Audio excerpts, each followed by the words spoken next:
Olá! Já imaginaram como seria se um rei pudesse fazer absolutamente tudo o que quisesse, sem ter de seguir regras? Pois bem, hoje vamos falar sobre o documento que mudou isso para sempre, a Magna Carta.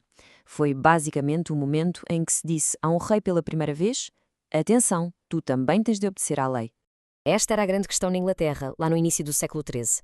Um grupo de nobres estava completamente farto dos abusos do seu rei e decidiu que estava na hora de mudar as regras do jogo. Vamos ver como é que eles fizeram isso. E a nossa história arranca com ele, o rei João. Em 1199, João herdou um império gigante, mas em vez de o fazer crescer, bem, digamos que ele era um especialista a arranjar problemas. O reinado de João foi, honestamente, uma sucessão de desastres. Primeiro, perdeu territórios super importantes em França, o que foi uma humilhação enorme. Para tentar recuperá-los, o que é que ele fez? Espremeu os nobres com impostos brutais. E como se isso não chegasse, ainda arranjou uma discussão feia com o Papa.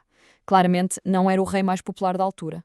As guerras, como se sabe, são caríssimas e o rei João precisava de rios de dinheiro para as suas. A solução que ele encontrou foi usar e abusar de um imposto especial que tinha um nome estranho, scutage. Então, o que era isto de scutage? A ideia era simples. Os nobres deviam serviço militar ao rei, mas podiam pagar uma taxa para não terem de ir lutar. O problema? João aumentou tanto o preço desta taxa que estava a levar os seus próprios nobres à ruína. Outro grande problema de João foi com a Igreja. Ele queria escolher o seu próprio arcebispo de Cantuária, que era o cargo mais alto da Igreja em Inglaterra. O Papa Inocêncio III não gostou da ideia e, como João insistiu, o Papa usou a sua arma mais poderosa contra o país inteiro. E essa arma chamava-se interdito. Isto, na Idade Média, era gravíssimo. Imaginem, de um dia para o outro, as igrejas fecharam. Não havia casamentos, nem batizados, nem funerais com cerimónias religiosas. O país ficou numa espécie de pausa espiritual, tudo por causa da teimosia do rei. E pronto, em 1215, a paciência acabou. Os barões estavam fartos de perder terras, de pagar impostos absurdos e de viver num país castigado pela Igreja. Foi aí que decidiram que chegava e que tinham de agir. E eles não estavam mesmo para brincadeiras. Juntaram um exército, chamaram-de o Exército de Deus, e marcharam diretos à cidade mais importante do reino, Londres.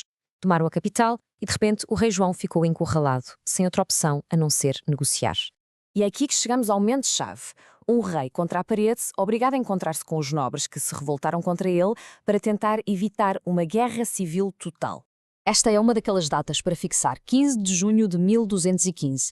Pode parecer há muito tempo, mas foi um dos dias mais importantes na história das leis e da liberdade. Foi aqui que o jogo mudou. O encontro aconteceu num campo neutro, chamado Runnymede. E aqui vai um pormenor interessante. O rei João não assinou a Magna Carta. Naquela altura, os reis não assinavam documentos. Eles usavam um selo de cera com o seu brasão. Ao pressionar o seu selo no documento, João estava a concordar oficialmente com tudo o que lá estava escrito. Ok, então este documento era assim tão importante. Mas o que é que ele dizia afinal? Vamos espreitar os pontos mais revolucionários da Magna Carta. A Magna Carta era um documento bem completo, com 63 cláusulas escritas em latim. Uma das regras mais importantes era esta. O rei estava proibido de criar novos impostos sem pedir autorização a um conselho de nobres. Mas não era só sobre dinheiro. A carta também protegia os direitos das pessoas, como o das viúvas, que não podiam ser forçadas a casar outra vez contra a sua vontade. De todas as 63 cláusulas, esta é, sem qualquer dúvida, a mais famosa. E porquê? Porque ela resume a ideia central de todo o documento. A partir daquele momento, o poder do rei tinha limites e regras. O que esta cláusula criou foi um conceito que hoje chamamos de devido processo legal. Basicamente, significa que o governo tem de seguir a lei. Antes disto, se o rei não gostasse de alguém, podia simplesmente mandá-lo prender. Com a Magna Carta, isso acabou. Ninguém, nem mesmo o rei, podia prender uma pessoa sem um motivo justo e um julgamento. Os barões eram espertos. Eles sabiam que a promessa do rei João valia muito pouco. Por isso, criaram uma espécie de sistema de segurança. Um conselho de 25 barões para vigiar o rei. E o mais radical de tudo, se João quebrasse as regras da carta, este conselho tinha o direito legal de se revoltar e confiscar os castelos e as terras do rei. Era uma ideia incrível para a época. Então, depois disto, a paz reinou e todos viveram felizes para sempre? Bem, nem por isso. O impacto imediato da Magna Carta foi, na verdade, o caos total. Mal pôs o selo no documento, o rei João escreveu ao Papa a pedir para o anular e o Papa concordou. Resultado? Guerra civil.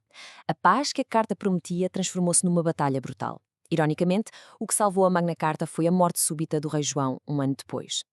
Os conselheiros do seu filho, que era o novo rei, voltaram a publicar a carta para finalmente conseguir a paz. E esta é a história da Magna Carta, uma história com dois lados. No momento em que foi criada, foi um fracasso total. Levou a uma guerra e foi ignorada. Mas, a longo prazo, as suas ideias foram absolutamente revolucionárias. A ideia de que ninguém, nem mesmo um rei, está acima da lei, nasceu aqui.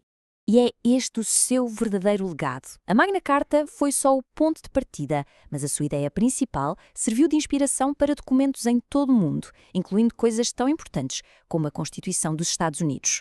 No fundo, é graças a este documento com mais de 800 anos que hoje podemos exigir que os nossos governos sigam as regras. E tudo isto deixa-nos com uma pergunta para pensar. Mais de 800 anos depois, a luta por um governo justo e que respeita os cidadãos continua. A Magna Carta foi um primeiro passo gigante, mas que outras regras acham que seriam essenciais para os líderes de hoje? Fica a reflexão.